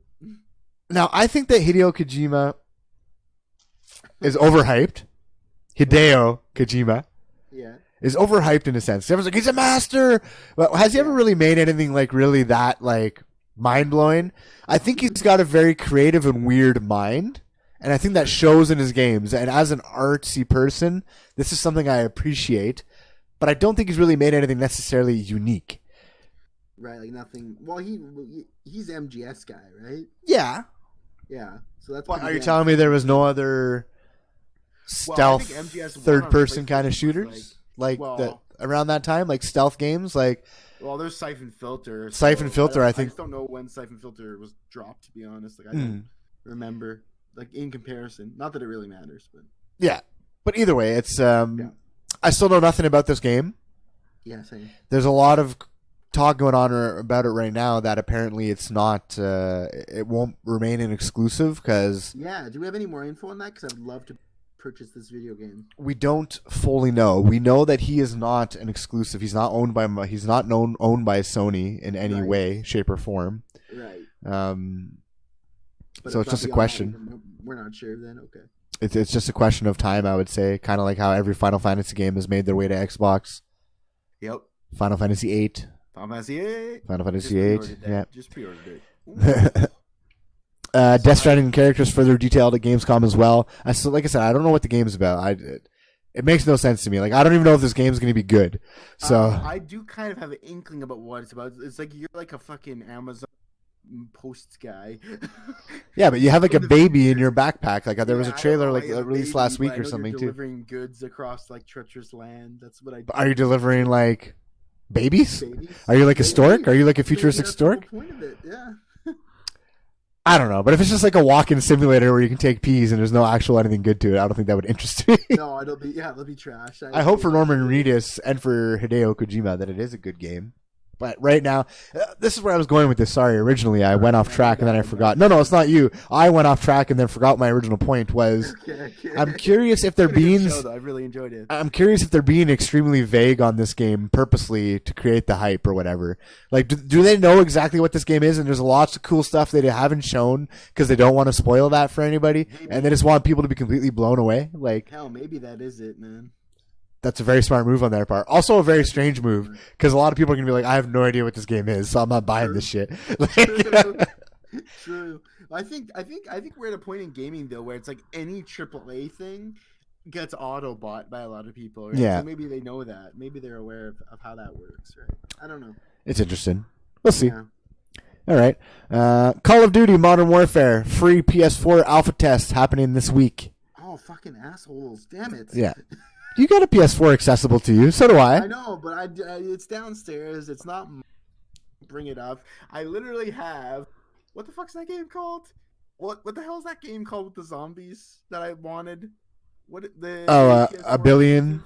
No. The PS4 exclusive with the motorcycle and blah blah blah. Oh, Days Gone. Days Gone. I have a copy. Literally, I'm staring at it right now as we do this podcast. I have not even tried it yet because I have been too lazy to go downstairs to play it. Wasn't received very well, so. Fuck, I want to play it though and talk about it, but yeah. Apparently, it has a lot of cool mechanics that people really like. Like, it has kind of like a small cult following, but as far as reviews and stuff go, it was not received very well. Not good. Okay, gotcha. But I mean, Sony knew this, I'm assuming, because it was never like the main limelight of any of their E3 events or anything like that. It was there. They talked about it, but it wasn't like that wasn't what they were showing. Right. True. So yeah, Call of Duty Modern Warfare free PS. Cool. If you have a PS4, Modern Warfare looks really cool. Yeah, you're a lucky bastard. Yeah. That's all I can say. The co-creator of Halo shows off Disintegration, a new team-based multiplayer game. I talked about this a few months back. I had no idea what it was, but I said that I don't know if you guys remember, but I linked you to it that the ex-Halo creators were had a new studio and they were working on an entirely new like sci-fi game. I don't know if you've seen any on this, but it looks kind of interesting. It's different. Sounds cool. It seems like it's do they say if it's third person? It looks like it's a shooter, a sci-fi shooter, but it seems like there's like tactical strategy elements involved. Like you have like squads. It almost looks like RTS kind of, but not. Like you can get up into a mech and you control squad mates. So when you're in your mech, and it looks like it could be something really cool or really bad. So I suggest go look it up after the podcast, Disintegration, and see what you think. Got it. Will do, man. Sega debuts civilization building game Humankind. Oh really? Oh baby, that sounds right in my. This looked really cool. Really? Okay. Yeah. I don't know much about it, but it looked really interesting. Okay. Look it up and let me know what you think. But I think it's kind of like one of these. It's like Civilization, right? It's like Humankind. It's called. It's called Humankind. Yeah. Well, is it a city builder or a 4X? Like, is there a war involved and shit? I'm not sure. Okay. I'll look that up and I'll find. I didn't really see war as far as I can tell, but I think it's more of a city builder. Okay. But we'll see. Cool. We'll see. Look it up. It looks cool. Okay. Mark it down. Cool. Marking it. New Predator Hunting Grounds trailer is unveiled at Gamescom 2019. I'm zero hyped about this game. I'm sure I don't know if you've seen anything on it, but it just kind of looks like Predator, like Predator. I don't think it's spelled Predator, but I don't think Predator's involved because I asked myself the same question. Right. But it just kind of looks like it looks like a 2 generations ago looking shooter. Oh shit. For all I know, it's a BR or something, but it doesn't look very good. That wouldn't be shocking, now, would it? It would not be shocking. Kerbal Space Program 2 announced, set for release in 2020. I've never played Kerbal Space I know there's Program. tons of people that are like way into it. Apparently, it's really cool. If I'm not mistaken, the premise of the game is you got to design your own rocket ship and like own rockets and shit. Yeah, you build your own rocket ship and then you got to fly them and make it. It sounds like a really cool idea. I have an engineering friend. Well, we all have a mutual engineering friend who loves this game. It's like his most played Xbox game. The trailer looked cool. Like it looked really cool. The graphics looked good. Yeah, it is pretty freaking cool. So maybe I'll jump into number 2 just for all. I gotta play it though either, really. Yeah, it's worth a try one day, I guess. This was probably my most exciting announcement. What's that? The next one coming up here. Yeah, Little Nightmares 2 coming next year. Oh, yeah. Check out the creepy first trailer. Good, eh? I loved that game. That game was fantastic. I think I bought it for Eric. Eric played it. He also loved it. He made it through the DLC. I have not played the DLC yet, but it was a fantastic game. If you're a fan of like Limbo or Inside, this is kind of a similar vein. Oh, I love those games. It's really, really good, and it's got a different kind of Tim Burton-esque art style. It's very creepy. It's very interesting. You get to the end, and it makes you question what the fuck's going on, too. I think I bought the collection on Eric's advice. Eric and your advice, actually. But, fuck, I'm marking that down as something I gotta play now. I would play it. It's like a probably like a 6 hour, I don't know what the DLC adds, but it's probably like a 6 hour, maybe to 10 hour game if you get stuck or lost. It is a platformer, but it's kind of platform light. But yeah, it's interesting. Like there's scenes where you're like you look like a little girl in like a rain jacket. I believe it's a yellow rain jacket, and you're running around, and it's got a certain weight to it, kind of like Hollow Knight. And there's like this giant, like you appear to be on like a ship, like a cruise ship, and there's like these giant like gluttonous people. Right, yeah, I've seen. Who are like eating around you and stuff. Crazy. And it continues this theme. In the second one, it seems like there's another character now with you. So I don't know if they're implying co-op. They didn't say. Maybe kind of like Unraveled, right? Kind of like Unraveled, but unfortunately, these guys don't fucking get it, and it's only couch co-op. Is it actually this one too? This one, I don't know. They didn't announce co-op. But Unraveled 2, I was so excited. Couch co-op, no multiplayer co-op. Fucking idiots. Such a bummer, right? Like, why? Cuphead, really couch co-op, no multiplayer co-op. Right, it's absurd, right? Like, so anyway, Little Nightmares 2 is the biggest announcement for me. Looks awesome. Awesome. Need for Speed Heat gameplay trailer revealed. Does anybody care? In this day and age, does anybody care about Need for Speed? Right now, exactly. Like, what are we doing? Like, honestly, I honestly think, like, Microsoft has done one good thing this generation, okay? I mean, no, they've done many good things, but as far as releasing games and critically acclaimed and good games, their most consistently chart-topping best game is Forza Motorsport and Forza Horizon. And kudos to anyone who tries to top that. But Forza and Microsoft single-handedly put like Gran Turismo out of business because they did it better. You know what I mean? So they've got the tap on that market. Kudos to anyone who tries to break it. But I honestly think I'm not like the biggest racing fan, but I enjoy them. Mm-hmm. And I can tell you, and I own most of them. I've bought most of them now at Game Pass. I have. They're fantastic games. Right. This Need for Speed doesn't look like anything special. It doesn't even look like a Horizon or Motorsport clone. And it looks like last generation. It doesn't even look graphically appealing either. Like, so it doesn't even look like cool. It's probably another like teenager Fast and the Furious bro mentality. I got a race at night with my neon lights. That's probably exactly what which Horizon has that, but at least it looks really good and plays really good. This doesn't look like that. So who cares? Gears 5 debuts new campaign trailer. Have you seen this? No, I have not. You haven't? Partially because of spoilers, fear. Yeah. I haven't. I shut it off at this point, so I did not watch it. Spoiler fear, I should say. No, I have not seen it. I only saw like the first couple minutes of it because not minutes. I saw like the first couple seconds, and then I turned off the thing because I didn't want to actually see it fully. Yeah. I saw that Marcus and Coltrane are back, but obviously the same characters from Gears 4. Right. So it looks cool. Cool. I know that right now Coalition and Gears is a little bit under flack for a lot of things because they're wondering why they didn't show. Anyway, it doesn't matter. Different day, different thing. Well, that's fine. And that's it for Gamescom. So. Okay, cool. So it's It's like cool. a very eventful fucking situation, right? These were just like the big conferences. I'm assuming there's a lot of other games and stuff that go. If you go on the interwebs, you can probably see other gameplay and shit like that. Right. But overall, like I said, having Xbox say it's going to be big, and we can't wait to show you. If you thought Gamescom was big, wait until you see it at XO. I don't see anything big here. Like I see nothing here. Like personally, it's cool. If you're a gaming fan, it's a cool event, and I understand why it's there. It's in Germany, if I'm not mistaken. Right. It's a cool event, and I'm happy they have it. I wasn't expecting any huge announcements. There's some cool little things in there. The biggest thing for me, I think, is Little Nightmares 2. Obviously, I would say that if we were to choose a winner of this, I would say it's probably Nintendo for getting a bunch of new games. Right. They're not new in the grand scheme of things, but new to Switch. But yeah, Little Nightmares and Humankind were my two most, the biggest takeaways for me. And I think it's coming to console Humankind. Look it up after and let me know what you think. Yeah, I'll look it up right after the show, actually. And do it now. I can do it now. No. We're gonna end the show now because we've gone for some time now. Okay. So thanks again, Alex, for joining us. I'd love to come back if you don't mind.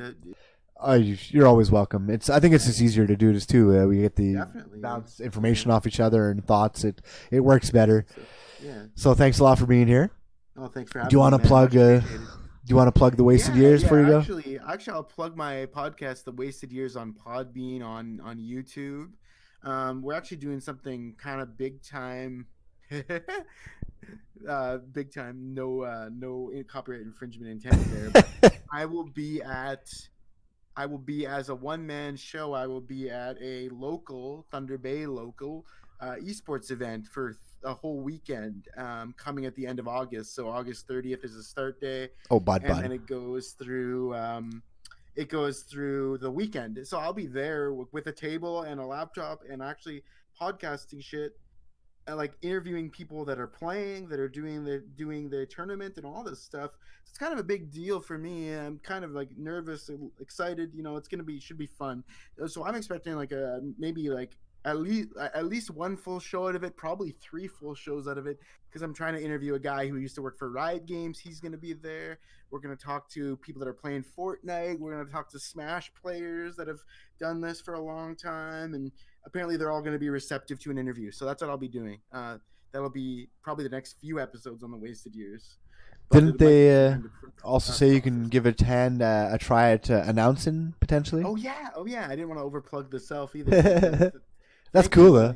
Yeah, no, they said, hey, if you're doing the podcast, but we don't have somebody to announce, commentate the matches of a particular game, would you be willing to be on hand for that? And that was one of my dream jobs, right? Yeah. Is to commentate sports, or in this case, I'll commentate some fucking CS:GO. But we'll see if that happens. I'll let you know if that goes down.